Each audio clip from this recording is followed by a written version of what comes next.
Hello दोस्तों, नमस्कार।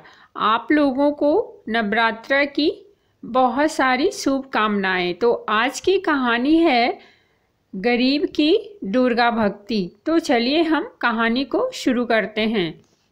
संध्या गरीब विधवा और दलित औरत थी। कुछ समय पहले ही उसके पति का देहांत हो गया था। वह अकेले ही अपनी बेटी माधवी का पालन पोषण कर रही थी। संध्या गांव के लोगों के घरों में झाड़ू लगाने का काम करती थी।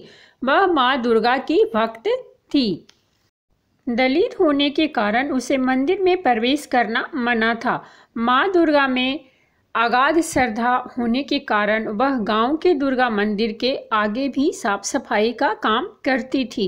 कुछ ही दिनों में नवरात्रि शुरू होने वाले थे। एक दिन उसकी बेटी माधवी बोली, माँ, इस बार नवरात्रों में मैं भी पूजा करूंगी और माँ दुर्गा के व्रत रखूंगी। संध्या बोली, बेटी, नवरात्रों के व्रत बहुत कठिन होते हैं, क्या तू ठीक से कर पाएगी?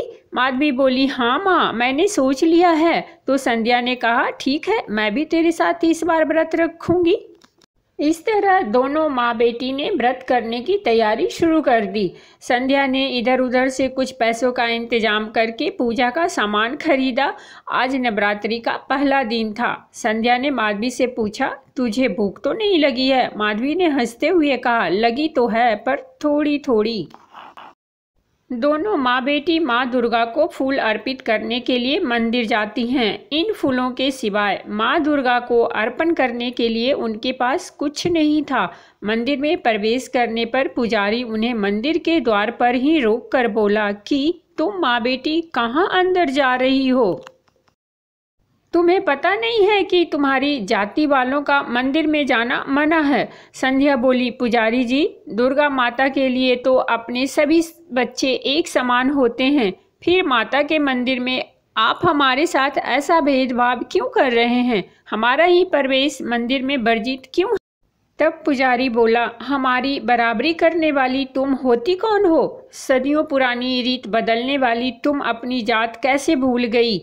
संध्या बोली, पुजारी जी, कृपया मेरी बेटी को माँ दुर्गा के दर्शन करके फूल चढ़ाने दीजिए। पुजारी बोला, अब तुम अपनी बेटी के मुंह में हमारा धर्म भ्रष्ट करोगी, चुपचाप यहाँ से निकल जाओ। इसके बाद पुजारी ने लोगों से कहा, देखो भाइयों, यह अछूत औरत होकर मंदिर में माँ दुर्गा के दर्शन करने आ गई है। इसे यहाँ से भगाओ, नहीं तो यह देवी माँ के मंदिर को भ्रष्ट कर देगी।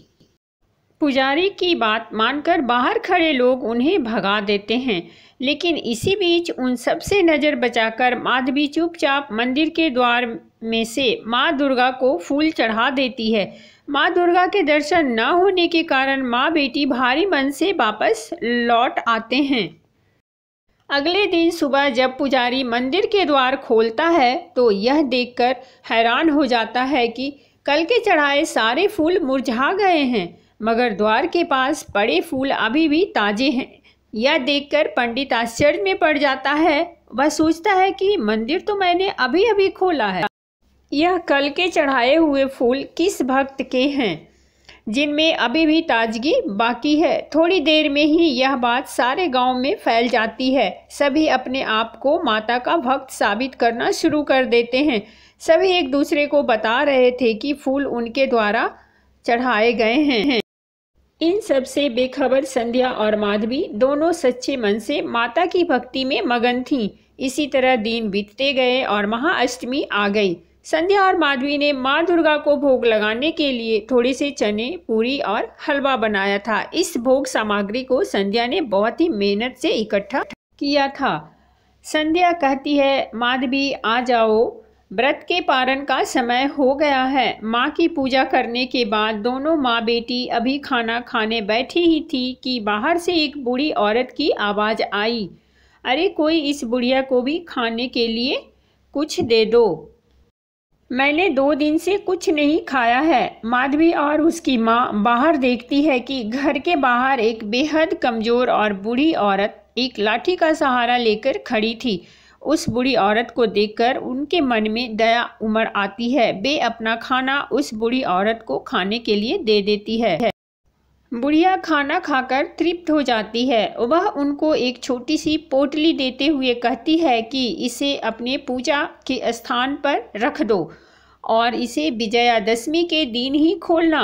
उसके बाद मंदिर में जाकर माता के दर्शन कर लो, तुम्हारे सारे दुख दूर हो जाएंगे। दोनों माँ बेटी फिर थोड़े से फूल लेकर डरते डरते मंदिर पहुँचती हैं। उन्हें देखते ही पंडित बोला, अछूत कहीं की, तुम दोनों आज फिर मंदिर आ गई। यह अछूत होते ही ऐसे हैं जो एक बार में बात समझते ही नहीं। संध्या ने कहा, पुजारी जी, माता ने हमें मंदिर में पूजा करने से कभी मना नहीं किया। आप जैसे धर्म के ठेकेदार ही हमें मंदिर में प्रवेश करने से रोकते हैं। मुझे बस इतना पता है कि माता के दरबार में सब बराबर होते हैं। माता की नज़रों में कोई भी छोटा बड़ा नहीं होता, इसीलिए हमें भी माता की पूजा करने दीजिए। पंडित बोला, अब तू मुझे पंडिताई का पाठ भी पढ़ाएगी। और वह मंदिर में आए हुए लोगों की ओर देखकर कहता है, अरे भाइयों देखो, यह अछूत फिर से मंदिर में घुसने आ गई है। इससे पहले कि यह देवी के मंदिर को दूषित करे, उससे पहले कि इस अछूत को निकाल बाहर करो।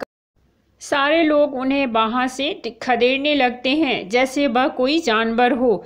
इस भाग दौड़ में माधवी के हाथ से फूल मंदिर के प्रांगण में गिर जाते हैं। अगले दिन जब लोग मंदिर में जाते हैं तो वह देखते हैं कि माधवी के गिरे हुए फूल अभी भी ताजे हैं। पंडित बोला, लगता है यह माँ बेटी दोनों डायन या जादूगरनियाँ हैं। उन्होंने ही मंदिर पर जादू किया हुआ है। भाइयों, उन्हें पकड़कर यहाँ लाना होगा। उनका फैसला यहाँ देवी माँ के सामने होगा। लोग दोनों माँ बेटी को पकड़कर मंदिर में लाते हैं। पंडित बोला, सच सच बताओ, तुम लोगों ने यहाँ क्या जादू कर रखा है? हम यहाँ इतनी भक्ति से माँ की पूजा करते हैं, फिर भी हमारे फूल तो मुरझा जाते हैं। और तुम अछूत जात की औरतें जो मंदिर में प्रवेश करने के लायक भी नहीं हो, उनके फूल कैसे ताजे रहते हैं? संध्या बोली, पुजारी जी, हमने कुछ नहीं किया, हम कोई जादूगर नहीं हैं। तभी दूसरे लोग कहने लगते हैं कि यह ऐसे मुंह नहीं खोलेगी और लोग उन्हें पीटना शुरू कर देते हैं। बेचारी संध्या वहां गिर जाती है और माधवी दौड़कर अपनी माँ से लिपट जाती है। तभी वहां अचानक से तेज आंधी चलने लगती है। सारे सजावट भरे पंडाल उजड़ जाते हैं। इसके बाद आगे का दृश्य देखकर लोगों की आंखें फटी रह जाती है। उनके सामने साक्षात माँ दुर्गा प्रकट होती हैं। वहां उपस्थित पुजारी और सभी लोग माँ के सामने झुक जाते हैं। साक्षात माँ दुर्गा को सामने देखकर संध्या और माधवी की आंखों से आंसू बहने लगते हैं। माँ दुर्गा कहती है कि मेरा भक्त वही है जो सच्चे मन से मेरी पूजा करे। तुम लोग क्या सोचते हो कि भक्ति सिर्फ सजावट से और पंडाल से ही होती है? भक्ति सीखनी है तो मेरी इस भक्त से सीखो। इसकी भक्ति का ही प्रताप था कि इसकी प्रेम से खिलाई गई 2 पूरियों से ही मैं तृप्त हो गई। दुर्गा माँ की आवाज़ सुनकर संध्या और माधवी के आश्चर्य का कोई ठिकाना न रहा। दोनों माँ बेटी समझ चुकी थी कि उस बुढ़िया के भेष में स्वयं माँ दुर्गा थीं। फिर संध्या माँ के सामने प्रणाम कर कहती है कि हे ममतामयी दयालु माँ, हम सब आपके बच्चे हैं। मैं इन सब की तरफ से आपसे क्षमा दान मांगती हूँ। हमारे पापों को क्षमा करें और हमें अपने चरणों में शरण दो। पुजारी को अपनी गलती का एहसास होता है और वह कहता है, माँ, हमसे बहुत बड़ा अपराध हो गया है, हमें माफ़ कर दो। मैंने संध्या और माधवी जैसे तुम्हारे कई भक्तों को इस मंदिर में आने से रोककर बहुत बड़ा अपराध किया है। सभी के इस प्रकार माफ़ी मांगने से देवी का क्रोध शांत हो जाता है। इसके साथ ही आंधी थम जाती है। बुझे हुए दिए फिर से जलने लगते हैं।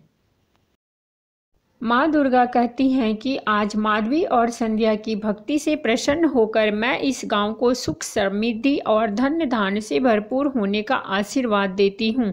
इतना कहकर माँ दुर्गा वहाँ से अंतर्ध्यान हो जाती हैं। सारे गांव वाले माधवी और संध्या से माफ़ी मांगते हैं।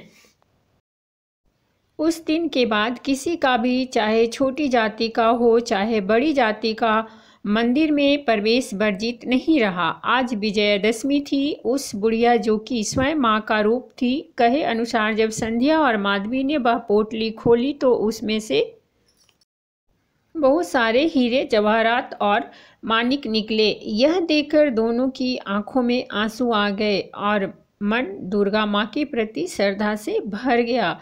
उस दिन से उनके जीवन में कोई कमी नहीं रही। तो दोस्तों, ये थी आज की कहानी। और अगर आपको कहानी अच्छी लगी हो तो प्लीज़ हमारे चैनल को सब्सक्राइब कीजिए, लाइक कीजिए और वीडियो को शेयर ज़रूर कीजिए। और पूरी कहानी सुनने के लिए थैंक यू सो मच। और अब हम मिलते हैं दूसरी वीडियो में दूसरे कहानी के